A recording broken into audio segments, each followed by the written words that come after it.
Welcome everyone. Wish you guys having a great Monday. How are you doing today, Versan? Good morning. Doing well. I called you earlier. I was at the gym. I ran 3 miles, so I'm feeling pretty good. Feeling fresh. I was at the gym as well, having some leg workouts, even though I was very tired today. It's a lot of things happening in the markets. I am very active when markets are moving, very active on X as well, providing with market updates. And today something important happened, and XRP has flipped Tether one more time. So XRP flips USDT and position itself on the top three by market cap.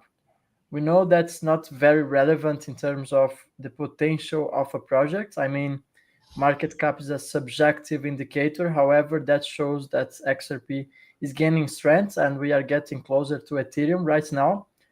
I do think XRP is going to flip Ethereum. I think that's inevitable. So that actually fools XRP's momentum right now. We had some very interesting price action. If you guys have been following in the past 5 6 hours, XRP was just $2.40 by my time here in Greece. It was about 10 in the morning. It was like 2:45, and then I went some hours offline, and when I saw it was like, whoa, we getting for 260. So that's also a lot of price action. I think that reflects some of the recent developments. We can talk about Ripple's acquisitions, the end of the SEC lawsuit with the lift of the injunction. So Ripple now can sell XRP to financial institutions. That's not a legal issue anymore. Why don't you go ahead, Versan? Give me some thoughts on that. What you think is happening to the markets? Do you think that's just driven by speculation, or you think we are somehow entering the intersection of speculation with utility? What do you think is cooking there? A lot. There's a lot unfolding right now. I mean, first of all, with XRP flipping Tether again, this is the second time it's done it. Just for those who know, Tether has always operated within the gray zone, you could say, and it's never been sustainable. I think over time, XRP, again, rolling like a snowball, it's going to be consolidating the global financial system, which is under a very compliant, scalable framework. That's the end game here. As for the stablecoin narrative, very simple.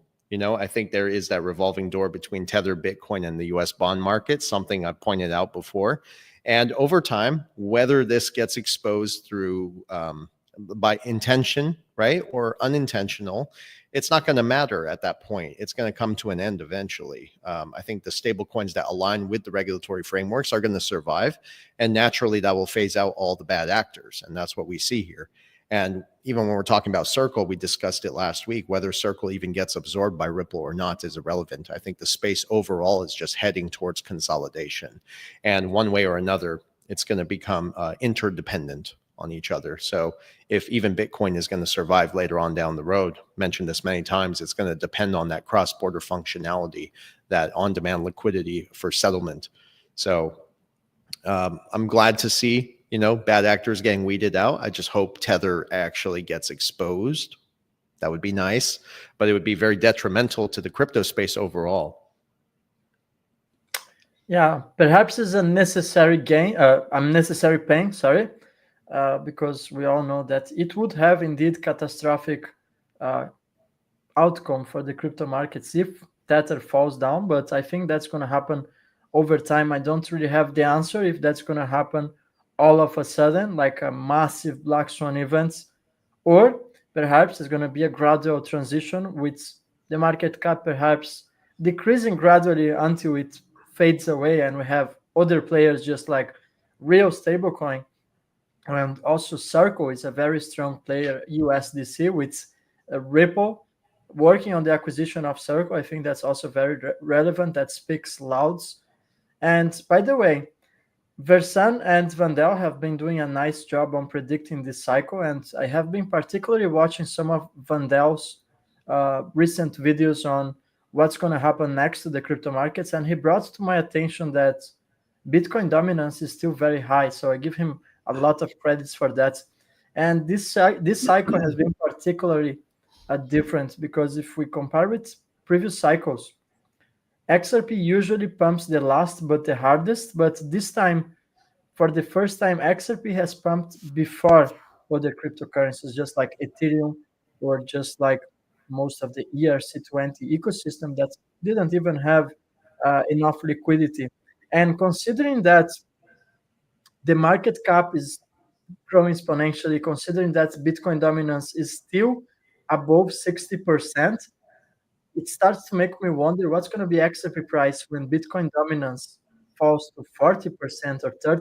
If you're new to crypto, every time that happens, there's a massive alt season. And don't get me wrong, I really don't like the terminology alt season. I think Bitcoin is going to become an altcoin at some point. It will not lead the markets anymore.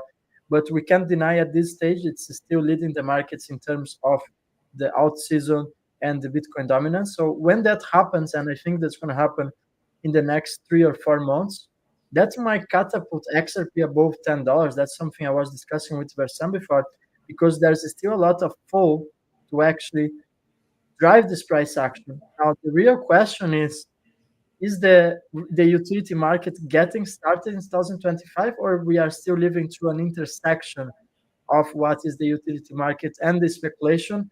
And honestly, I don't have a crystal ball to predict if we indeed gonna pass the $10 this year, but I truly believe it's highly possible. And I put a tweet out a couple of hours before that once XRP hits $10, that really opens the gates for higher level. It's not that easy. Sorry, it's not that hard anymore, considering that to hit $50 is just a 5x. And if you know how crypto works, that can happen very quickly. So I'm excited about Ripple's acquisitions. I'm excited about XRP price action has been leading the markets recently.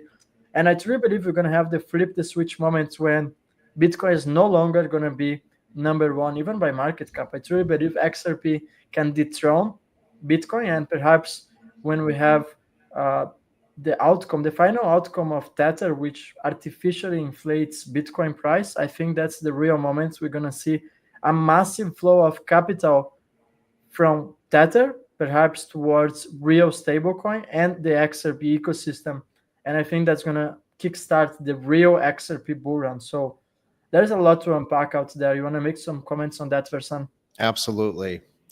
Real quick, also, Edo, if you can turn up your mic, that'd be great. But I think right now, like my brother said, we are seeing Bitcoin dominance peaking, or at least it's forming a potential top, you could say. And if you look at the historical data as far as Bitcoin dominance, when it rises sharply, what happens is it signals capital to consolidate into Bitcoin, as they would say it. And this is how they would sell it to people, as a safe haven, a crypto asset that's there for during uncertainty, right? And what typically happens is when the dominance starts to flatten or even decline, that's when liquidity begins to actually rotate into altcoins. And that basically sets off the second phase of the cycle. So it's not random, it's actually cyclical and tied to the directly the macro trends, you could say. And that includes like what my brother was talking about in that video, the M2 money supply, money velocity, how much money is being injected into the system, and just generally the sovereign debt cycles. So when you start to see central banks begin to inject liquidity into the system and start to do QE rate cuts, things of that nature, which we haven't seen a lot of it, but the money is already pricing it in. Bitcoin will typically run first as a macro hedge, but that's only the initial phase. And when that phase is over and retail confidence begins to grow, that's when altcoins begin to outperform Bitcoin. That's why I'm telling everyone to load up on VLO and SHX. So when that does happen, that's when you'll be able to take your profits. And there's a more critical part to this. This cycle happens alongside the massive global debt refinancing wave, which we talked about back in January. Something my brother and I have been warning people about. We were called crazy, and then of course, they're going to do it. Governments have like trillions and trillions of debt that's maturing right now, and there's only two ways out of this. Number one is they default, which is very unlikely. But if it does happen, that's very positive for people holding gold, because gold and other hard assets will explode in value overnight. And then there's the other way to look at this. They kick the can down the road. And that's most likely what they're going to do. And if rate cuts do come, you're going to see a lot of liquidity injections come into the system. And there you go. That's your 4-year cycle, boom bust cycle. The worst thing that comes out of this is the consequence for not being at the right place at the right time is that after this cycle ends, that's when you begin to see very high inflation, more bankruptcies, more small businesses failing, and things of that nature. Yeah, that makes a lot of sense. So we still have so many things ahead in this cycle. We have to watch for Bitcoin dominance to actually decrease. We have to watch for the M2 money supply, which keeps increasing exponentially. And of course, that's going to cause more inflation. So that's going to be the painful part. You got to turn up your mic. Something, I can barely hear you. I'm sorry. Can you wait? Let's see the settings here. Can you guys hear me? Put in the comments if you can hear me clear. But I do hear some strange noise. Yeah, that's probably your microphone. I don't know, right? I think it's coming from your. Someone in the comments can help us with that. Or is there any something happening on the background from yours? Like cleaning. I can hear a vacuum cleaner. Try adjusting the mic. You have those other settings. Yeah, someone said Just go back. background sounds. They can say they can hear us. They can hear me. Not clear it. Oh my goodness. What So about sorry, now? guys. Yeah, guys, sorry for that. Is it better now or worse? Okay, that's better. Okay, this is better. Yeah. Like I said, you got to keep it a little bit close. Sorry, everyone. I And, think I think now I fixed the settings here. It's just something that sometimes automatically. That's it. Damn it. I'm buying you a mic and I'm shipping it right to you first Oh class. man, this, Okay. this one when I bought was supposed to be good quality. Much Well, better. Okay. Thank you you can for confirming, everyone. you All right, can Ido, give please me. carry on. Yeah, okay. So I got a bit lost with this one. So what we were talking about again? Stable coins, Bitcoin dominance, Okay, a little bit Bitcoin. of everything. Yeah, a little bit of everything. Wait, I want to share something on the screen here. So that's going to give us some momentum since I got a bit lost. I have this that I put out today on X. Okay, I'm back to StreamYard here. So this really proves us that Bitcoin is the beta test coin and that XRP, honestly, if you do some research, you truly understand that is the final product of Bitcoin. I don't know if you guys have seen this research before, but I put this out today. And you have here the hidden origin of XRP. And if you really stop to think about this, Nakamoto Satoshi, which by the way in Japanese the surname comes before the name, so that makes it NS, and that really stands for the National Security Agency. And I can't say this in public. It's Linda P. Jones that sent me a message a couple of months ago, and she brought to my attention the fact that National Security Agency stands for the same as XNS, which was the original name for XRP. When XRP was issued, they called it XNS. And if we know that the X before any given currency means that the currency has not been issued by any country. So we are really talking here about the currency of the National Security Agency. And if you really stop to think, that makes a lot of sense considering that Bitcoin has always been the testnet. And thanks for someone in the comments saying that that was a great find. I give also credits to Linda P. Jones, even though this time I'm not breaking any NDA like Versan. However, I think it's very interesting that it has been always rolled out as something that it was enough for the masses to believe. I am talking about Bitcoin here. That is enough decentralized just to give enough confidence for everyone to use the testnet. Meanwhile, they were always developing the XRP as the final product. I mean, even today, XRP, stands for cross-border remittance protocol. But if you're saying this was, are you saying this was built from the National Security Agency? Well, both currencies, in my opinion, were a product of the NSA. I agree. One was the testnet, and one is the final product. And it's completely the opposite of what the Bitcoin maxis believe Bitcoin to be. It's not a fully decentralized protocol. It's not something like, it doesn't even give privacy. Everyone can see the transactions on the blockchain. So it was just a gateway for the elites to, you can talk about the elites, the governments, to get access to every single digital transaction on the planet. Meanwhile, you need to give this false hope that Bitcoin was a product for the masses. It was supposed to be fully decentralized. And honestly, that's not the case. It's the beta test coin. I've said this 1,000 times already. Yeah.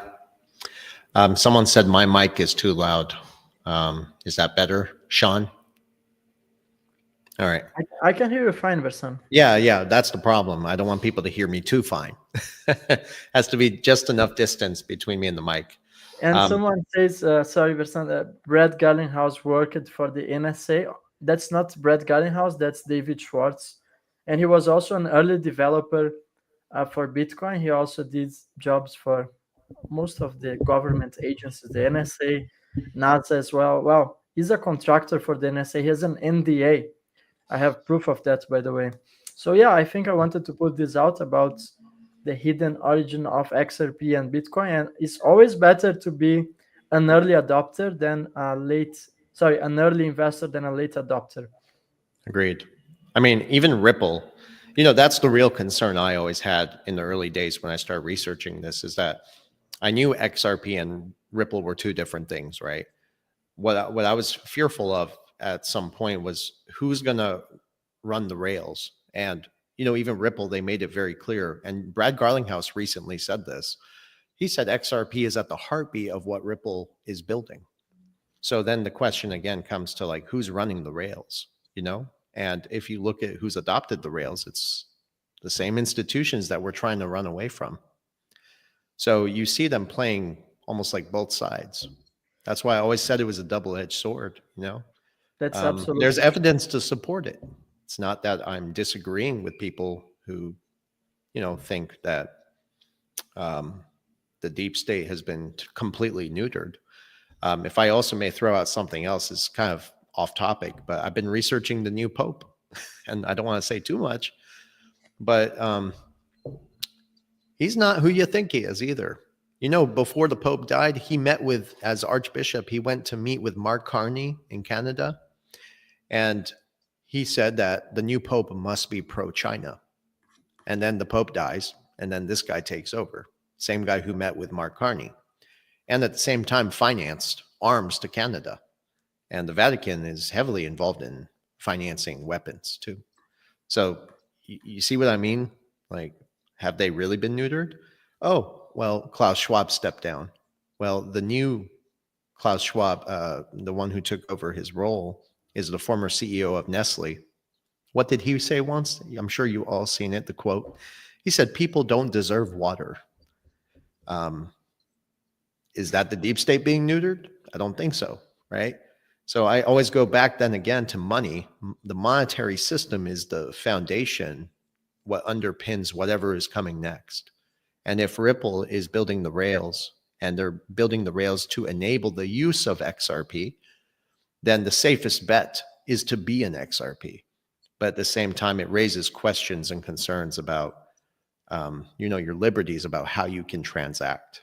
So I don't want to go like off the rails, but those are some of my thoughts. Yeah, I totally agree, Versan. Especially if we understand the Chinese system, how they actually use digital technologies to enslave the citizens, that raises a lot of concerns. But that's why I always say we need to be invested in this technology so that we can leverage the money we're going to make out of cryptocurrencies and position ourselves outside of the system. It's clear that the system is not here to help us. It's also clear that the system is not going to disappear. I mean, how many people believe that at May 12th of May 2025, the Fed, all of that talks that Trump would end the Fed. The Fed is still running the show. The banks, central banks are running the show. Politicians are just following the agenda. And the best thing we can do right now, in my opinion, is to get invested on the technologies that's going to revolutionize the financial system. Yeah. And that's the XRPs, the SHXs, the VILOs, the XLMs. I mean, we are not that intelligent. We are just taking the time to download some PDFs from the BIS, from the International Monetary Fund. Speak for yourself. I'm just kidding. No. I'm kidding, man. I'm keeping it honest, Love you. It's not. And I did a video about that yesterday. That it didn't take a high IQ to actually make money out of crypto and XRP, but it just took a conviction move. And I say the most important thing in the last couple of months, sorry, in the last years, is that to hold XRP, the only thing you really needed was to have some balls.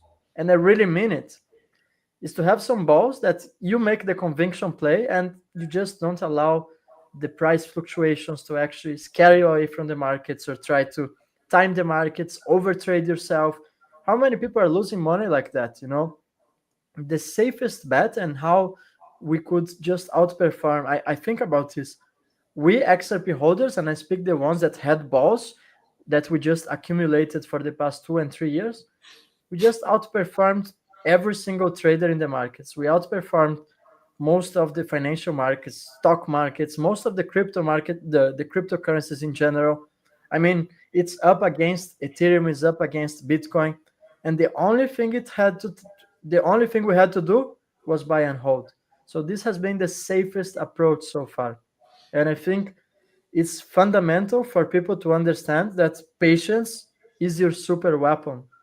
But to have patience, you need to have balls, because eventually your money goes up, and goes down, and goes up and goes down. But you really need to deal with the feelings, with the emotions. Yeah. And I mean, just to add some of that to Paul's, that's funny. Couldn't put in other We need to reflect that we are also having three major disruptions. You have financial technology, you have artificial intelligence, and at the same time you have political restructuring. So they're not coming, they're already here and all at once. And that's like very strange, So I don't think this is just about making money anymore, Edo. I've talked to you so many times Yeah, about this. This is really about survival. It's about positioning ourselves and even being relevant to society as AI continues to take out the job market. And we have to just throw out the old investor mindset of buy low, sell high kind of thing, hold forever. I think to a degree it's dead. But as far as digital assets, this is just the beginning, right? But what we see happening overall is that the world is getting, you could say, consolidating. It's consolidating. Big businesses are being crushed more than ever. Credits from banks are tightening. So, and mega conglomerates are continuing to expand. I don't think that's an accident. This is what they called stakeholder capitalism. And if you think your job is safe, you got to think again. Layoffs are starting to skyrocket. I didn't want to be doom and gloom today. But my point is that you need to own things that matter also. Food, water, candles, lighters, tools, things like that, things that we take for granted as well.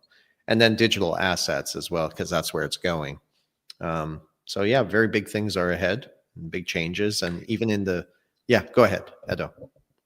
no, it's just I wanted to share these headlines, and it's Bill Gates. Within 10 years, AI will replace many doctors and teachers. Humans won't be needed for most things. So we all know this globalist here. I don't want to use any word that's going to censor my channel, but I truly know that when globalists comes with certain predictions, they are not just predicting, they just know what's going to happen.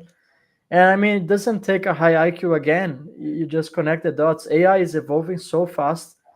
I mean, it's like it's out of control. Most people are going to have no jobs, and that's going to increase the demand for blockchain technology. That's going to increase the demand for a neutral bridge asset as well. But most importantly, the universal income. So most people won't have jobs. They will be forced to take the government's money, which is going to be programmable. So it will come with people not being able to decide how they spend their money. And I don't want to sound negative, guys, but that's what's happening in real time. And that's why it's extremely important to be invested in technologies like XRP, because when that's fully implemented, you want to own the rails. And XRP is the rail for the new system. So you don't want to be depending on government money, which they're going to deposit, let's say, your digital version of the euro, and you can't even choose how you're going to spend that, and you can't even save the money because it will have like a date of expirency date. So that's why I need to be positioned on technologies like XRP. And so many times I talk about what's going to happen in the future, where we're not going to even have to sell XRPs for dollars. We're gonna make money out of lending platforms. That's how it's gonna work. We're gonna have smart contracts. You're gonna provide your XRPs, let's say for Santander, Bank of America, and they're gonna pay you yield out of your XRPs, and likely you're gonna receive that on the currency of your choice. It is gonna be on real stablecoin, on stablecoins, on more XRPs, perhaps in dollars. But the point is, you need to own the rails so you don't be enslaved in the future. That's what I have been telling on my channel so often, that people need to take the actions before it's too late, because look how fast AI is evolving. Yeah. I mean, even I know we're okay. I want to promise our audience we're going to get back to the whole digital asset thing. Okay. We know people want to be updated on that, but we were making some jokes earlier about Trump when he signed another executive order. I don't know if you guys saw this morning. Yeah. I'll put that on the screen. Meanwhile, you can go ahead, Versan. I said, I was like, Trump just signed another executive order to lower drug prices. I said, great. Now people can poison themselves even faster at a discount. And I don't know. I think we should be real about this. We're talking about big pharma here. These are the same people that tried to run a global science experiment on the entire population. And now we're supposed to cheer because the poison is cheaper. And here's the truth that most people don't want to hear. Health doesn't come in a pill. You are what you eat. You are what you watch. You are what you consume physically, mentally, emotionally, spiritually. I can go on. And that includes your food, your music, your social media, even your damn sunscreen. You know, you put that stuff on your, if it touches your skin, it's getting in your bloodstream, period. And I think we have a society where people are so toxic because of all the poison that has been pushed onto people and without them even knowing it. And it's overloaded them with toxicity. So now they need these pills just to function. And I do sympathize. But the pills aren't fixing anything. They're only delaying and masking the very symptoms, creating new problems. And then you have to sell yourself more pills to fix that. So I'm not judging anyone that needs medication. I get it. But, let's just not pretend that more drugs is the solution to the crisis that was created and caused by our own environment, our diet, and just our disconnection from nature and maybe wellness. So, lower prices, it's not progress, really. I think it's just a faster route to dependence, Totally agree, Versan. I 100% agree. They should perhaps look at the mineral deficiencies in the soil first at all. So the foods would have proper nutrition, which most people, especially in the United States, are depleted of minerals.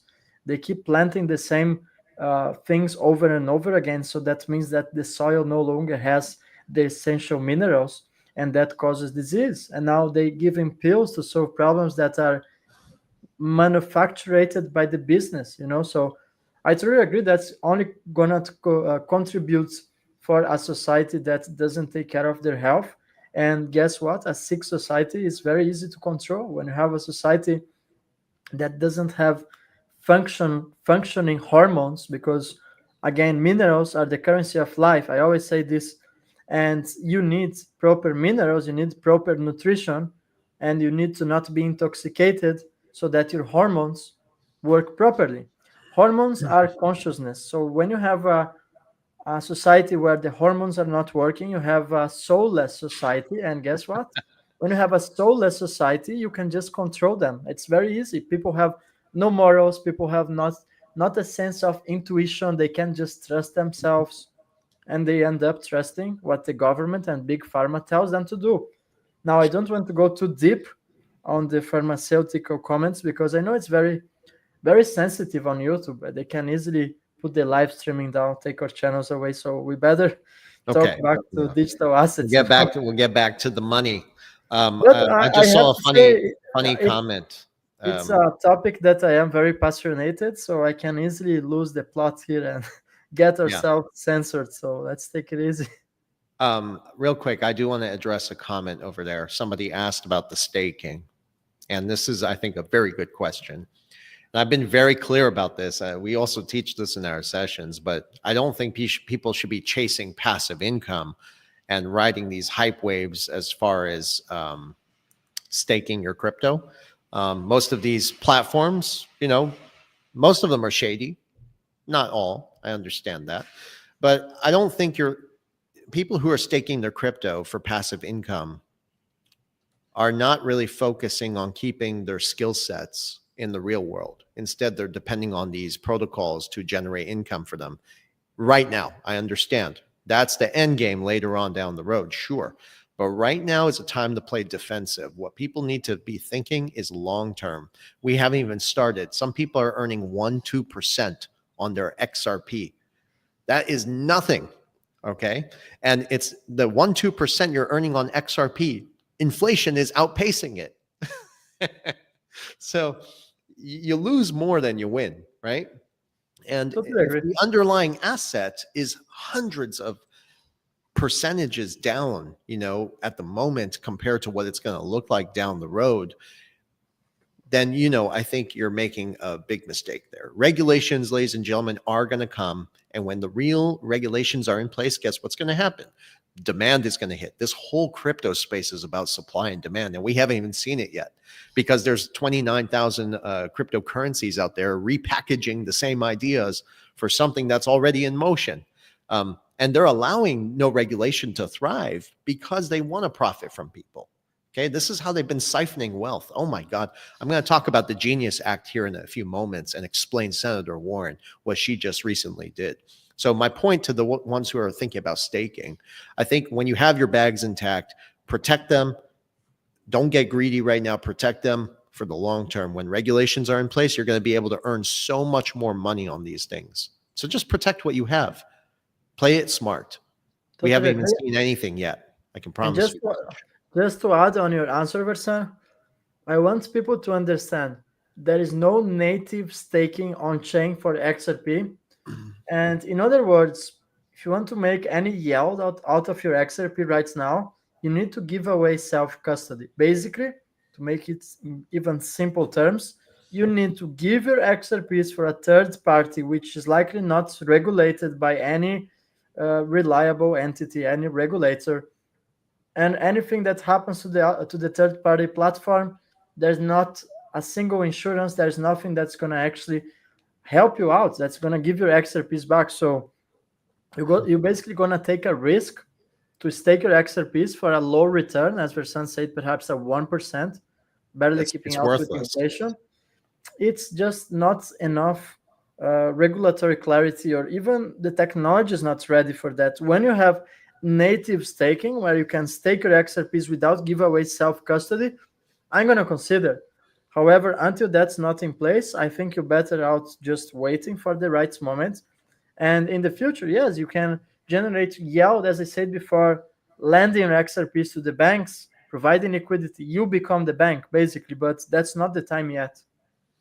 Yeah. Just to add on top of that, too, this is the same thing that goes for brokerage firms. And I know a few people in this space who are doing brokerage firms, okay? IRAs and even staking. Number one, you don't fully own the asset anymore. That's very important, which means then there's part two. You have counterparty risk. You don't know what their balance sheets look like. Then that's systemic risk because that can directly and indirectly affect your portfolio. Then you can think about limited access in an emergency. What happens if you need to be liquid during extreme market volatility and governments start to impose price controls? They've done this before. It's called capital controls. They did this in World War I, World War II. And I know we saw the negotiation thing with Trump that's going to stop, but that's my point, though. You get limited access to your own funds. And now on top of that, you have fees, taxes, and withdrawal penalties. They penalize you to incentivize you to leave your money there. And then, of course, there's inflation and currency risks, and then centralization risks. And I can go on and on. It's not yours. You're better to be controlling your own money, your own assets, long-term and short-term. I mean, everyone talks about being a sovereign individual. This is how you do it. You have to be in control of your own assets. And I think for those who want to stake, there's a time and place for it. And it's going to depend on those regulatory frameworks. And as you can see, We were talking about this in 2024. That regulation was going to be accelerating in 2025. Look where we're at right now.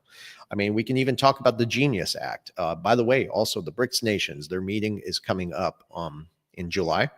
And July 1st, Basel III requirements goes right there into effect, which is extremely critical for the whole stablecoin narrative. And we'll talk about that in a second too. I'm opening up on the screen something that you posted yesterday, Versan, about the Genius Acts. So if you want to make some comments on that, just let me find here where's the screen. Okay, right. Yeah. I like this one. Well, as you can imagine, I got attacked by a few people in the email saying, and also in the comments, I put it on YouTube. People were saying that Senator Warren, she stopped it. And what I have to say to people about that is that if you're there relying on mainstream headlines that are being pushed by the very same corrupt elite that have always tried to control the narrative, including Senator Warren, and by the way, who publicly dismissed the Genius Act, that's a prime example. Let me give you an example. First of all, she sits on the Senate Banking Committee, so she has very deep connections to Wall Street, and that includes J.P. Morgan. Not to mention, she's the same woman who was involved in the collapse of FTX, where she pocketed stolen retail investor money and never got in trouble for that or arrested, which is something hopefully we do see. That's not conspiracy. That's actually documented history at this point. So she's not blocking anything. She's playing both sides, publicly suppressing the narrative while privately positioning herself and her insiders to profit from it. And this is what she did before. So if you're still relying on those mainstream medias to tell you the truth about all the changes that we see happening in the world, you're simply missing the bigger picture, because behind the scenes, it's about the architecture of the new financial system that's already been built. It's not a guess, it's a fact. So the Genius Act was never about compliance. It's about quietly building the rails for a parallel settlement system to compete with SWIFT. Okay. And that will bypass the central banks. But it's funny because the same central banks are adopting the same technology to compete with SWIFT with XRP at its core. So Ripple has already made this very clear, right? And we do have documents we talked about last time where SWIFT, the integration started in 2017, accelerated in 2019. So, I don't think about things like that anymore. This is a global restructuring. It's not competing with anything. It's just expanding, and its relevance is continuing to grow across governments, debt markets, foreign exchange corridors, liquidity corridors, global settlement layers. I can go on and on. I mean, I'm passionate about this too, but yes, the price is going to fluctuate. Yes, political figures are full of shit and may influence volatility in the short term, but don't let the noise distract you anymore, from the long-term goals here, the architecture. And I think, like Rosie Rios said, the train has left the station. I don't think about that kind of thing anymore. It's like we're watching history from the sidelines, you could say. And we're participating in it too. Yeah. Well, the first thing that I want to comment on that is that Rose Rios made this comment, and I truly believe that we are accelerating at geometrical progression. You see that regulation is coming in place very fast. Stablecoin regulations are getting approved all over the world. You have starting here in Europe with MiCA compliance. So it's really, I would say that the worst part is already behind. I mean, the worst times, the more difficult times when XRP was at 50 cents, no real developments, no light at the end of the tunnel for the SEC lawsuit. So if I would put it as a marathon, I think we are past 80 or 85%. It might take a couple of months more until we see more price action. I'm talking about perhaps hit $5 or $10. I don't want to make this about price predictions, but I truly believe looking at all the puzzles coming together, it's just that we're getting more and more confirmations that XRP and XLM, honestly, they're going to run the financial system. So you better be on board now while we have still time before the supply shock really starts to kick in. I truly believe we're gonna see a supply shock for XRP. I did some research, and it really comes down that the XRP is available for retail investors. I estimate it's like less than 10% of the supply. So we're talking less than 10 billion XRPs. And there is someone on X that does a nice research. It's called XRP Wallets, that he tracks now the XRPs that are being used for on-demand liquidity. He also tracks down the wallets from Chris Larsen's. And it's very interesting that the XRPs from Chris Larsen wallet is already being used for ODL transactions. So that really shows that we are close to an XRP supply shock. Someone says there is no supply shock to XRP, 100 billion. I really feel sorry He's a for him because, fool. He's a fool, man. There's a lot of them out there. Okay, yeah, I'm he getting doesn't so understand that sick of fools out there. we have about 40, I think it's 43 billion that are locked in escrow right now. And if you really start to see the transactions, I'm telling you, the XRPs on Chris Larsen wallet, which is one of the founders, is being utilized for ODL transactions. So that's a clear sign that supply is actually diminishing. I challenge you, if you go to Binance right now and you put a filter, you can actually see how many sell orders for XRP. You're probably going to see that there is not more than, let's say, 10 to 20 million XRPs for sale. That means that if I had, because I don't have, if I had $20 million and I would to go on Binance and buy market price, there wouldn't be enough XRPs for sale. And people are not waking up for this reality. I already had done videos in the past where I have shown with data, with screenshots from Binance platform, from the transactions on the blockchain from Chris Larsen wallets. And I promise you, when adoption really starts to take off, do you really think that XRP's price is going to be suppressed forever? There will come a point where it's going to be impossible to further manipulate XRP's price and keep it below $10 or $100. I truly believe we are at the end game. I mean, it's probably 85% of the marathon so far. I really Yeah. see this way. Few things. Trump is here to break the wheel, not fix it. So we are certainly approaching some reset. Okay.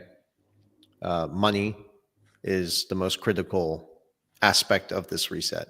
It's what's going to underpin the new monetary system, the new world order, whatever you want to call it, the quantum financial system. You know, some people have their arguments over there, but for someone who doesn't, like this gentleman who said there's no such thing as a supply shock, he simply doesn't understand XRP. That's where I'm going to leave it. And there's just a few angles to this that you need to understand the technology itself and its use case, how it's being implemented, how it's going to be used, and where the supply shock actually comes from. And it's because of the value in its network. And that network is expansive, and it's all over the world. For some of the people out there who look at Bitcoin and try to reflect on Bitcoin, and they have no idea what Bitcoin's use case really is. There's that revolving door between Tether, Bitcoin, and the US bond market to prop up the US bonds that are offsetting the losses by the BRICS nations. When somebody's selling, somebody has to be buying to offset that loss. And that's what Tether's been doing, working with the US government, giving confidence to the United States government so they can issue new debt and strategically purchase more Bitcoin from Mt. Gox and MicroStrategy. That is where then they get the Bitcoin price to go high, that dominance we talked about earlier. Retail investors who are absolutely clueless, they jump in and then they short it, and then it kind of flows back into altcoins. But when they're shorting it, they're taking all those retail profits and keeping a few base to keep the price higher, and they're buying physical assets, gold, real estate, things like that, T-bills even. People have no clue what Bitcoin is doing and how it stays artificially propped up. They don't get it, okay? So I just, you're going to see a lot of nonsense out there from people who are new to the space, literally just feeding off headlines and not understanding the macro and micro nuances behind them. Many people asked me about Zebek last time. I think I did give the answer to the guy on the comments. But Zebek, along with many of these other technologies, they have a use case in paper. They have fancy JavaScript on their website. But in practice, it's a very fragile solutions that all these next chains are building. And it's, again, fragile solutions built on unstable foundations, you could say. And that includes Solana. That includes Ethereum too. And while many of these protocols are trying to carve out their niche, which is all bullshit, okay, they're mostly competing with the very same systems and repackaging their same ideas and concepts with the same systems, the networks that have already been in place in motion for years, trying to catch up, not lead. That's the difference between XRP, XLM, HBAR, XTC, Quant, Algorand, IOTA, and a few others maybe that are built onto those networks or bridged to them. That's it. Diversification is important, but you need to be in the technologies that have real fundamentals. Okay. Most people are just gambling and still absolutely clueless. So when I see, comments like that, I pity them. I pity them because it's like, oh my God, you need to catch up. And just I to mean, come back, we're only going to get a very small group of people to see what we see. And, I don't, it doesn't frustrate me that other people don't understand it. I don't expect them to. It's okay. They're not going to build wealth with a 401k. Like, they don't know what's going on. And that's natural selection. I'm sorry. When a crisis comes in, the rich will get richer. Hopefully people like us who have worked so hard to be on the right side of things, whether we're right or wrong, that's why we diversify. We're going to profit from this. And that's how they weed out not just the bad actors, but, idiots over time. So I'll tell you, I mean, that's why I said it when I started this in 2020. My first YouTube channel got shut down. And I said it very clearly. They're going to wipe out the middle class. And I'm still believe that. And, it's a fact. It's not stopping. It's getting worse. Sorry, Edo. Go ahead. I just want to touch back on the supply shock. Someone says that Bitcoin only has 24 million, but let me tell you a little secret. In 2009, there was a bug that someone found on Bitcoin's code, and they increased the supply on the billions. Okay, so the only thing that's really tells which one was the real Bitcoin is social credibility. I mean, people decided this one is the correct Bitcoin. There was a fork on the network, and there is something more interesting. It takes only 51% of the miners to come together and decide they want to increase Bitcoin supply. And guess what? They can increase Bitcoin supply way over 21 million. That has already happened in the past, not because of the mining pools, but that has happened because of a bug in the code. So the only thing that really says that the Bitcoin we have today is the real Bitcoin is social construct. Is because people believe it's the social norms consider that this one is the real and that one is the fake one. Meanwhile, if you want to accomplish the same on the XRP ledger, that's far more complicated. You would actually need to gain consensus over 80% of the validators. So that's a far more complicated process. So it's a fallacy that 21 million is the maximum supply for Bitcoin. Yes, it has 21 million, but honestly, it doesn't take much for change the code and increase the supply way over 21 million. So that argument simply doesn't add up. Now, adding to what you say, Versan, and just taking 1 second to answer someone in the comments about Algorand. I have been putting out some videos about Algorand.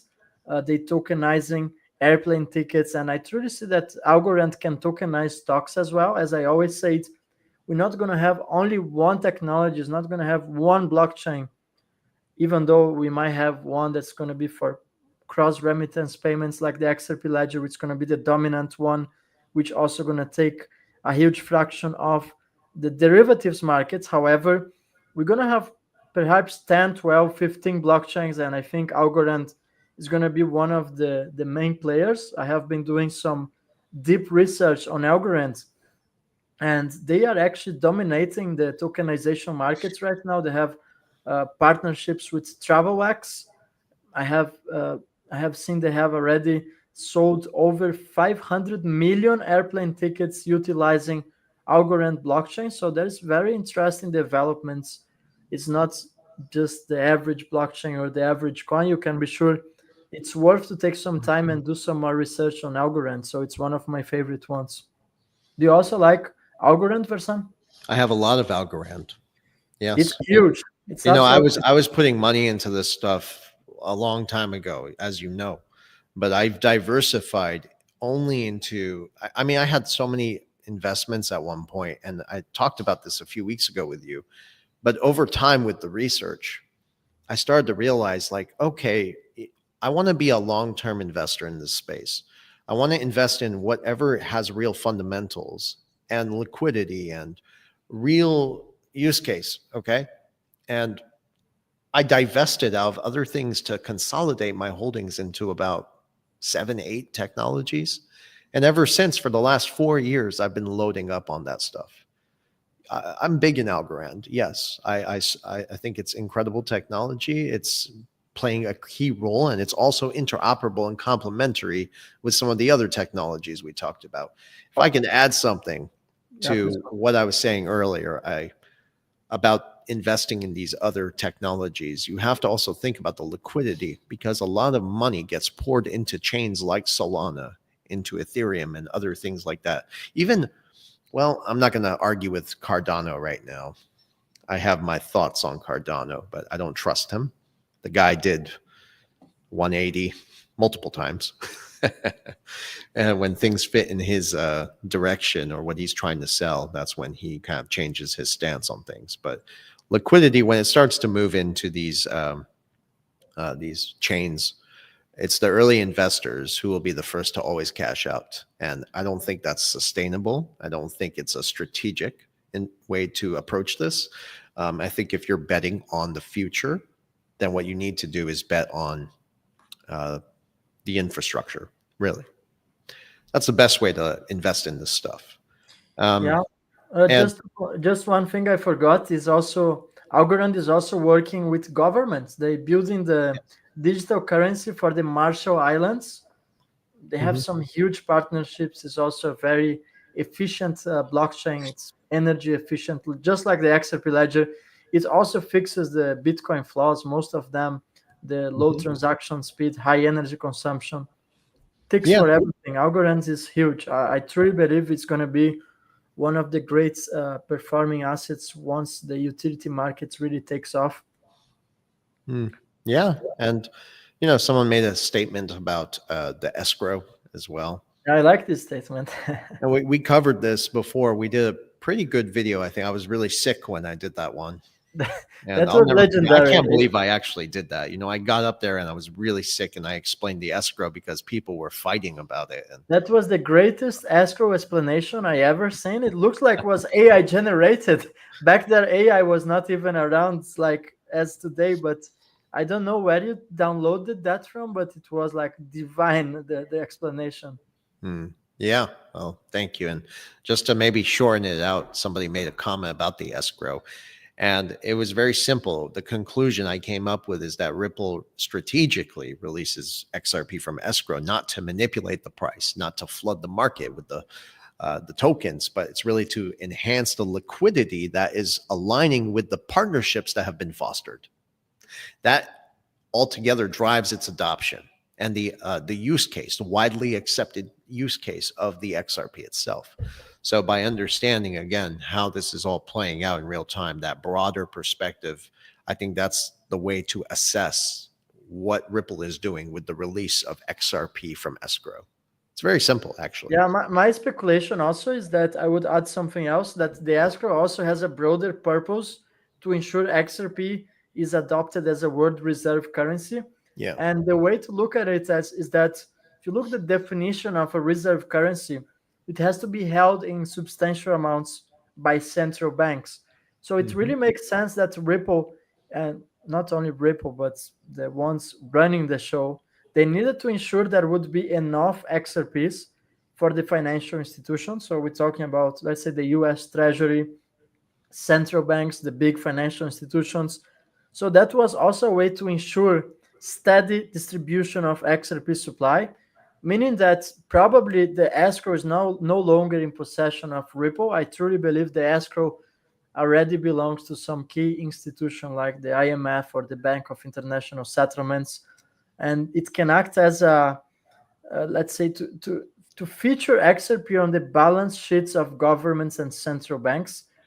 And I think it took place with OTC agreements. So Yeah. basically, it sold off. How it's called OTC now? Sorry, the word's gone through my mind, but it's truly probably what's going to happen, and that's also my speculation, is that there will be a huge percentage of smaller financial institutions and regional banks that when the switch really flips, let's call it like this, the flip the switch moment, this is what's going to drive the XRP supply shock, because you're going to have these smaller financial institutions which were not granted XRPs on the escrow that they're going to have to buy from the open markets. Likely, you're not going to have the US Treasury buying from the open markets, but you're going to have hundreds and thousands of financial institutions that are going to be forced to use XRP, going to have to hold it on their balance sheet so they can get rid That's and correct. replace the Nostro Vostro accounts. It's going to replace the foreign reserve currencies that banks have to hold. They have to hold a basket of currencies when you're making international transactions from the SWIFT system. So if I'm going to send euros to the United States to Versan, his bank has to have a reserve of euros, and that actually has millions, if not billions of dollars locked on these Nostro Vostro accounts. And countless times, Ripple has said that one of their goals is to actually work for XRP, not only to be a reserve currency, but also to replace the Nostro Vostro account. So that really comes down to the fact that they need to lock the XRPs on their balance sheet so that you can have these cross-border payments without wasting millions of dollars in liquidity. That solves the liquidity crisis. That's what XRP is about. Yeah, I'm beautifully explained. I really appreciate that. And it's just the whole fact how everything is converging at this time, like the SEC case. That's we all know it was theater, but they're going to drop it soon, and that's going to pave the way for what we've been anticipating, right? Regulatory clarity, and at the same time, what you have the launch of asset-backed stablecoins, hence what Trump has been pushing. And this is key, and I'll tell you why. It's because you can't have stability without stablecoins, and the financial system without money being backed by something real too, gold. That's why Basel III is so important. And I know that's a little off topic, but Basel III, the meeting is in July. If that shit goes into effect and the stablecoin regulations accelerate as we approach that, and then the BRICS nations meeting takes place, it's going to be incredible.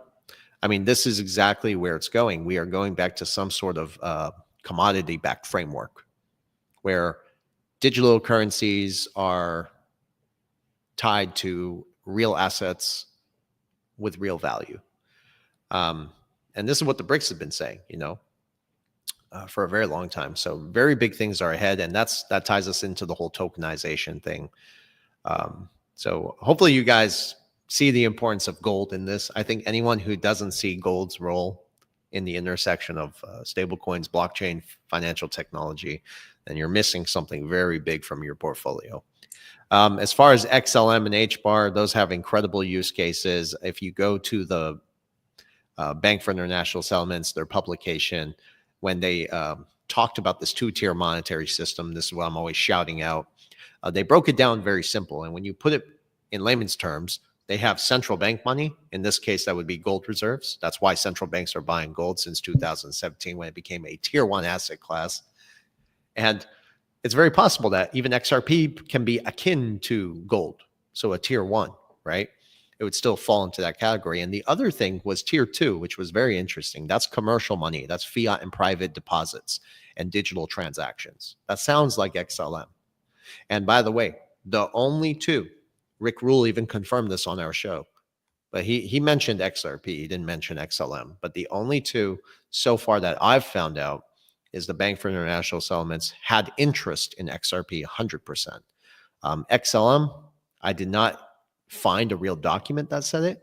But if you look at the relationships that Stellar has with Starlink, with SpaceX, even if you found them or not, they're out there, I promise you. Um, Banking the unbanked and the IMF, the United Nations, who are aligned with the Basel III requirements, anyways, you can easily put those things together there. So that's your new monetary system, in my Yeah, opinion. Versan, you know that Mm-hmm. if Ripple fully acquires Circle, Circle has partnerships with Stellar and with sorry, I had the brain fog now. How's the name of the company that processes the payments on X? Stripe. Sorry for that. I apologize. So it's all coming together. It's all connected, and the interoperability between XRP and XLM is something real. I mean, both were created basically by the same people. We have Jed McCaleb, who at some point leaves from Ripple and goes to actually create a new version of the XRP ledger, which ends up being the Stellar network. And you can be sure that these blockchains will coexist in the new financial system. I always say that, just like I think it was the BIS that said that is the dual tango, The right? BS. Yeah. Yeah, they come with that. Versan did a nice video about that document.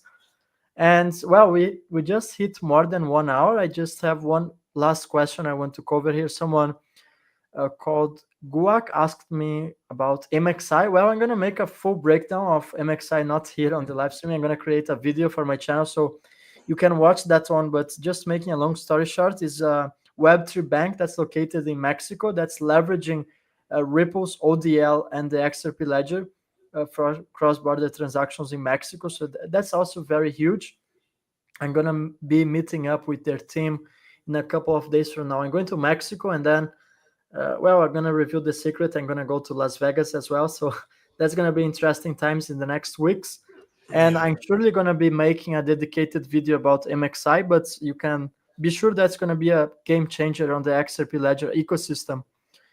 Versan, any final thoughts? We have more than 1 hour, so it's the final thoughts now. It's funny how time flies by so fast. Oh, that was fast. Yeah, It's really I didn't realize it.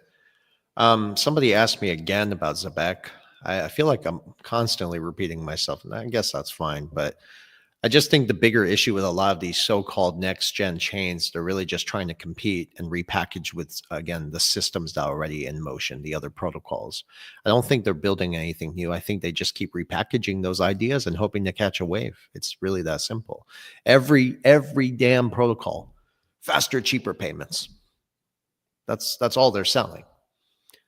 Most of them, the ones that are not competing per se, I would say maybe there is some value over there. I think the only other protocol outside of everything we talk about here, and I got a few people into it in 2023, was called CASPA with a K, KAS. That was the only other tech besides SHX and Velo that I've ever shared with anyone here, because I didn't see fundamentals in anything else. And I research this stuff, always looking for opportunity. But I'll never share anything with people if I don't see value in it or fundamentals. And sure, you can catch on to those pump and dumps and you got to ride that wave. But if you're going to do that, just do it like that. Treat it as a trade. Get in, take your profits, and get out before the next sucker does. always get some more. I do that always. I get some different projects. I make some gains, Then you and guess get what? I into, flip back right. to XRP. Yeah, That's yeah. what I So have been you can doing. do that. Well, I'll tell you what our strategy was. We've been accepting XRP payments and XLM payments for 3 years now. So Yeah. people pay us in crypto quite often. Some people have offered us Bitcoin, and I was like, sure, why not? And we hold the Bitcoin sometimes because we know it's going to go with those 4-year cycles and that dominance there. And then we convert into something better. So my final thoughts for the whole audience is, I think the most important thing with all these disruptions and all the overwhelming information, we got to take care of our health, our mental state of clarity. So just don't lose your humanity in the middle of all this shit, because I'm trying my best not to. And I don't want to be cold. I don't want to be a robot because I don't think any of us are disposable here. We're not irrelevant either. We all matter. And I'm just trying to say we need to stay human. We need to stay useful. Learn skill sets if you can. Try to keep that inner light on, because I'm telling you, someone's trying to put it out. And Yeah, I To- think just be aware and, amen and God bless all of you, really. Totally agree, Versan. Totally agree. I think we have to stay humans. I think we have to focus on the progress, not on the dramas, not on, there is so much waste of energy that people can get on nowadays. And instead, we should be focusing on being more nice to each other, helping each other. It's a difficult transformation. The society is being actually reshaped from the ground. It's changing, like Versan said in the beginning, everything is changing at the same time. It's even sometimes too much for our minds to even comprehend or to even take the right decisions. It can be tricky. It's changing. AI is actually playing a pivotal role on this transformation. Then you have the entire global financial reset that's happening behind the scenes. You have also the like the control that the government's imposing with blockchain technology that's going to happen. They're trying to get rid of physical cash. I tried to make a cash payment. Well, I bought a property recently and I had to pay the 10% down payment. Guess what? They didn't accept my cash. I couldn't pay by cash. I had some cash reserved for the What do you expect? property's acquisition, and I was told not only by the owner wanted to take the cash, but the problem was with the lawyers and the agency. They said we can't take your cash. So I said, okay, I'm gonna keep my cash for myself. But that's the direction where this is happening, and it's a lot to unpack. So we have to really calm down and be more humans and be nice to each other because we're gonna need each other at some point. Well, Absolutely. I think it's And, very important. you know, And yeah, I think just before we close, I ask everyone watching us. We have 7,000 people watching us live right now, thank you. and we're going to have also thousands of repetitions. So I want to send a special thanks for the audience. Maybe I'm not looking so much up today. I have my neck that is locked since yesterday, so it's quite hurting a lot. But drop on the comments where is your location, so it helps us with the algorithm. It helps to push this message to more people. And for the ones that's going to be in Vegas, I'm going to see you there. Thank you, everyone. Thank you, everyone. Take care. Have a wonderful day.